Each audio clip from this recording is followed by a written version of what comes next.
ಪ್ರಾಮಾಣಿಕತೆ ಇನ್ನೂ ಜೀವಂತವಾಗಿದೆ ಎಂಬುದಕ್ಕೆ ಸಾಕ್ಷಿಯಾಗುವ ಘಟನೆ ಮುಂಬೈನಲ್ಲಿ ನಡೆದಿದೆ. ಉದ್ಯಮಿ ಶುಭಂ ಗುಣೆ ಅವರು ಆಟೋ ಪ್ರಯಾಣದ ವೇಳೆ ₹165 ಬಾಡಿಗೆ ಪಾವತಿಸುವ ತಪ್ಪಾಗಿ ₹15,682 ಗೂಗಲ್ ಪೇ ಮೂಲಕ ಕಳುಹಿಸಿದ್ರು. ಬೆಳಗಿನ ಮಹತ್ವದ ಕ್ಲೈಂಟ್ ಮೀಟಿಂಗ್ಗೆ ಧಾವಿಸ್ತಾ ಇದ್ದ ಕಾರಣ ಅವರಿಗೆ ಈ ತಪ್ಪಿನ ಅರಿವೇ ಇರಲಿಲ್ಲ. ಮೀಟಿಂಗ್ ವಿಫಲವಾಗಿ ನಿರಾಸೆಯಿಂದ ಕೆಳಗೆ ಬಂದಾಗ ಆಟೋ ಚಾಲಕ ಅಲ್ತಾಫ್ ಅದೇ ಸ್ಥಳದಲ್ಲಿ ಕಾಯ್ತಾ ಇದ್ದು ಹೆಚ್ಚುವರಿ ಹಣ ಬಂದಿರುವುದನ್ನು ತಿಳಿಸಿ $15,682 ಸಂಪೂರ್ಣ ಮೊತ್ತವನ್ನು ಹಿಂದಿರುಗಿಸಿದ್ದಾನೆ. ಬಾಡಿಗೆಯ $156 ಆದರೂ ಇಟ್ಕೊಳ್ಳಿ ಎಂದು ಶುಭಂ ಮನವಿ ಮಾಡಿದ್ರು.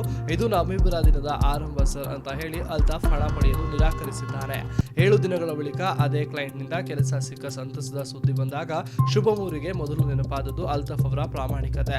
ಕೃತಜ್ಞತೆಯ ಸಂಕೇತವಾಗಿ ಅವರು ಬಳಿಕ ₹500 ಕಳಿಸಿದ್ದಾರೆ. ಈ ಘಟನೆ ಈಗ ಮಾನವೀಯತೆ ಮತ್ತು ಪ್ರಾಮಾಣಿಕತೆಗೆ ಮಾದರಿಯಾಗಿ ಸಾಮಾಜಿಕ ಜಾಲತಾಣಗಳಲ್ಲಿ ಮೆಚ್ಚುಗೆ ಪಡಿತಾ ಇದೆ. ಈ ಘಟನೆ ಸಾಮಾಜಿಕ ಜಾಲತಾಣಗಳಲ್ಲಿ ವೈರಲ್ ಆಗಿದ್ದು ಎಲ್ಲ ಆಟೋ ಚಾಲಕರು ಒಂದೇ ರೀತಿ ಅಲ್ಲ ಎಂಬ ಸಂದೇಶವನ್ನ ಮತ್ತೆ ನೆನಪಿಸಿದೆ. ನೆಟ್ಟಿಗರು ಆಟೋ ಚಾಲಕರ ಪ್ರಾಮಾಣಿಕತೆಯನ್ನ ಕೊಂಡಾಡುತ್ತಾ ಮಾನವೀಯತೆ ಇನ್ನೂ ಜೀವಂತವಾಗಿದೆ ಎಂದು ಪ್ರಶಂಸಿಸಿದ್ದಾರೆ.